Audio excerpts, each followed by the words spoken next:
Hi everyone, so this is 8th class of daily 20 questions. आज हम लोग बात करेंगे फीडिंग ऑफ लाइफ स्टॉक। ये क्वेश्चन जो है ना, एक बार एग्जाम में आया तो बहुत ज़्यादा, मतलब मुझे ऐसा फील होता है 90% लोग इस क्वेश्चन को नहीं बना पाए थे। क्या खास था इसमें, चलो थोड़ा सा हम लोग देख लेते हैं। ठीक है, feeding of life stocks. Feeding of life stock, feeding of life stocks में क्या होता है ना कि लाइफ स्टॉक को फीड करते हैं दो तरह के राशन से।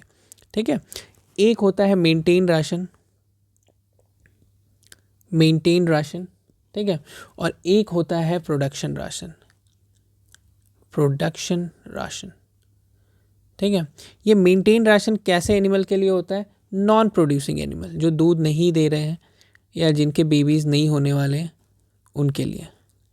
और अगर प्रोडक्शन राशन की बात करें तो प्रोड्यूसिंग एनिमल, प्रोड्यूसिंग एनिमल।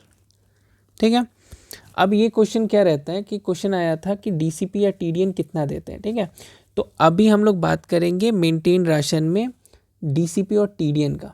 ठीक है, मान लो एक एनिमल का 400 केजी वेट है। कितना है? 400 केजी।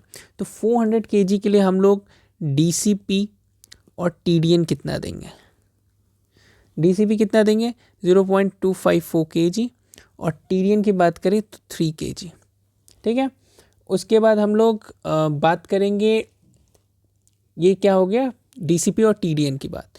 अगर हम लोग कॉन्सेंट्रेट की बात कर रहे हैं ना, कि कॉन्सेंट्रेट कितना देंगे, कॉन्सेंट्रेट, कॉन्सेंट्रेट कितना देंगे, एनिमल पर डिपेंड करता है। अगर एनिमल ग्रोइंग एनिमल है,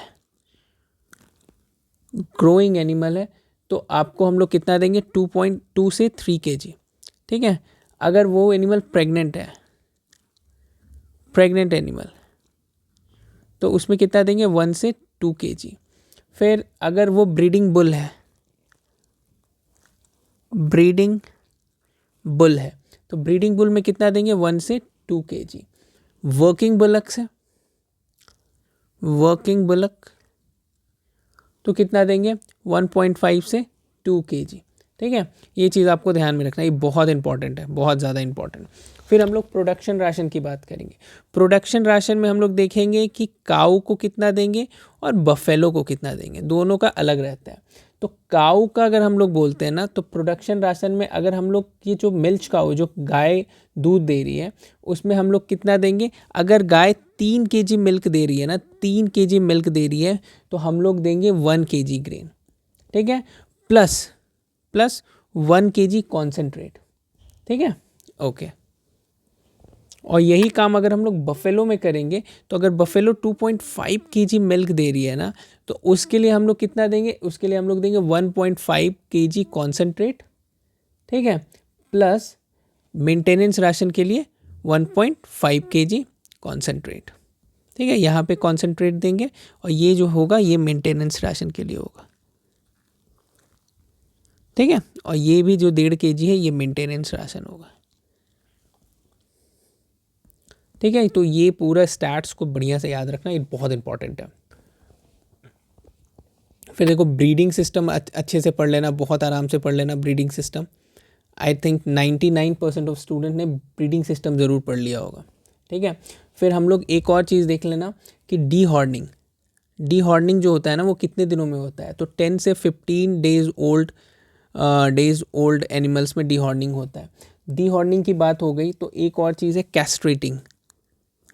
कैस्ट्रेटिंग, कैस्ट्रेटिंग कितने वीक्स में होता है? तो 8 से 9 वीक्स के एनिमल में कैस्ट्रेटिंग होता है। ठीक है, अभी एक क्वेश्चन आता है कि वन बुल कितने, वन बुल से जो सीमेन कलेक्ट होता है ना, वो कितने फीमेल्स तक यूज़ हो सकता है? तो अप टू 3000 फीमेल्स तक यूज़ हो सकता है।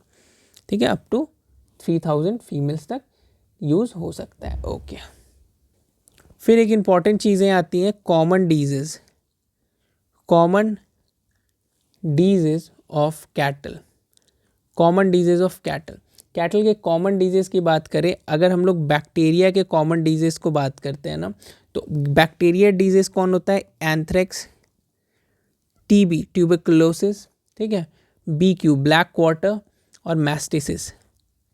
मैस्टिसिस क्वेश्चन एग्जाम में आया हुआ है। मैस्टिसिस क्या होता है? इन्फ्लेमेशन, इन्फ्लेमेशन इन ब्लैडर, ठीक है, ब्लैडर में इन्फ्लेमेशन जो होता है उसको बोलते हैं मैस्टेसिस। ओके ओके, देखो मैस्टेसिस की बात आ रही है ना, तो इसको एक और नाम से बोला जाता है थान फुका, थान फुका। हाँ, और ये होता किस बैक्टीरिया से, स्ट्रेप्टोकोकाई, स्ट्रेप्टोकोकाई, ठीक है। ओके, ये हम लोग ने बैक्टीरिया के बारे में जान लिया। अब हम लोग थोड़ा सा वायरसेस में देख लेते हैं कि वायरसेस में कौन कौन सा आता है। तो FMD, foot and mouth disease, ठीक है, रिंडर पेस्ट, ये सब आपको वायरसेस में आता है। फिर होता है प्रोटोजोआ, प्रोटोजोआ, प्रोटोजोआ में कौन आता है, ट्राइपैनोसोमा,